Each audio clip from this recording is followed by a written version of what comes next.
MLToys here to tell you how to change the springs on your Dynacraft UTV vehicle. If you've got any hours at all on this vehicle, you've noticed that the suspension really doesn't move that much at all, especially if you only have one person in the car.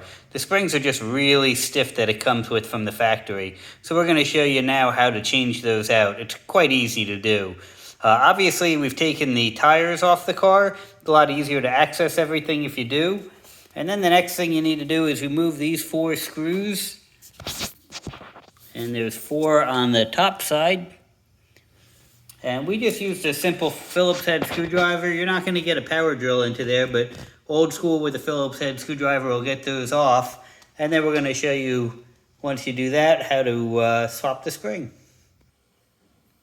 Okay, here you can see we've got our shock removed. All those screws are out. And it's a nice simple module. Next, you've got these Allen keys that you have to remove. I'm doing it with 2 Allen keys. I got this great one from IKEA that's working great for this. One on one side, one on the other.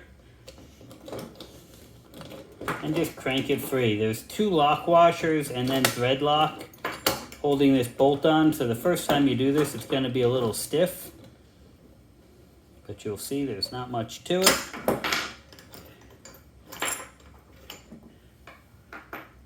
There we go. There's your mount. Cover can come off. These covers are here as a safety to keep kids from pinching their fingers in them. I think parents from the 1950s would probably laugh at us for using these.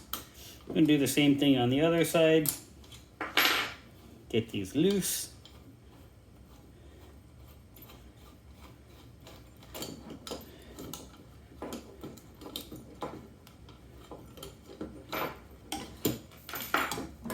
And pull this apart.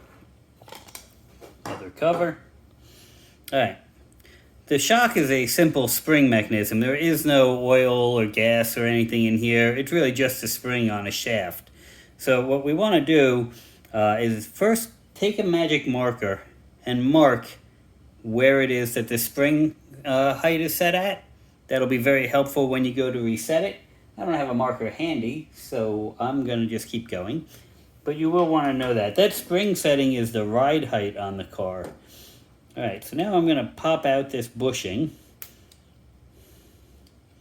And that's all this is a plastic bushing on here.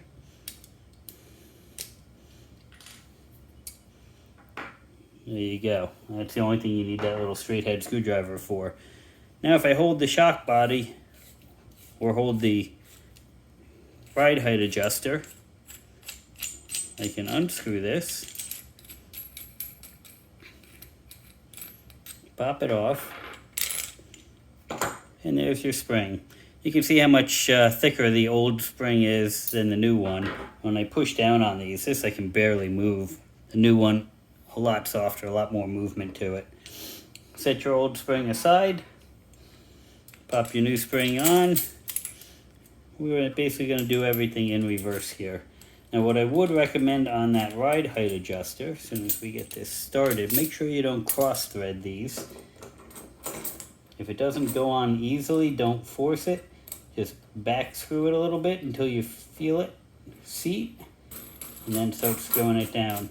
So on the ride height adjuster, where you make that mark when you took it off, what I would recommend doing is going down about an extra 1/4 of an inch further on the adjustment.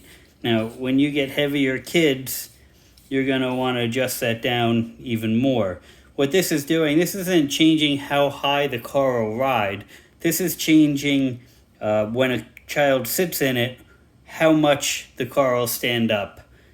You don't want it all the way up. You usually want a little bit of room for the suspension to move.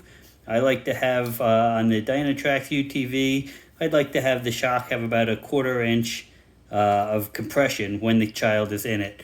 Really hard to do this way because it's really the only way to do it, because you have to put everything back together, put the car back together with the kids in it, and then take it all apart once you get that sizing done.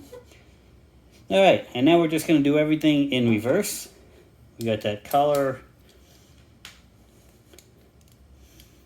back on here. Press tight.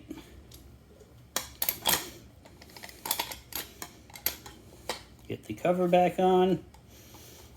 The cover also is nice that it helps the spring stay centered, but it can't go anywhere, so. Oops, before I put that on,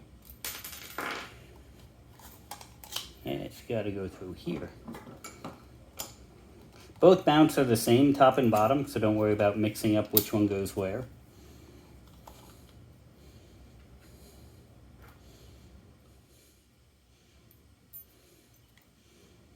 I'm going to do the same thing with the other mount. Make sure you tighten these back down. If you have thread lock, you can put some fresh thread lock on there. But like I was saying before, there is 2 lock washers on here. So hopefully the thread lock's not needed, but there is a lot of vibration and movement going on these bolts. So it really wouldn't hurt to do it all. Set that back on.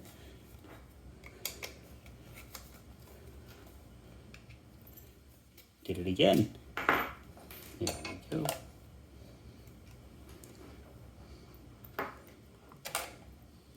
Lock washer in place.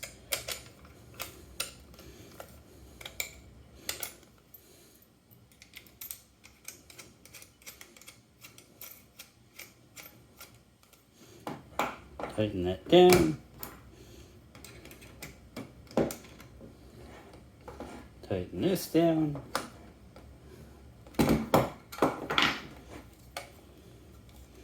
Alright, as you can see, I can now move this a little bit. I'm not a very big guy, but prior with this spring, I had no movement on it at all. When you have a child in there bearing the weight down on it, you're going to see it's going to move a whole lot better with this setup. Quick and easy upgrade. It'll help you have a lot more fun with the car, especially off-roading. Hope you guys find this just as easy to do. Thank you.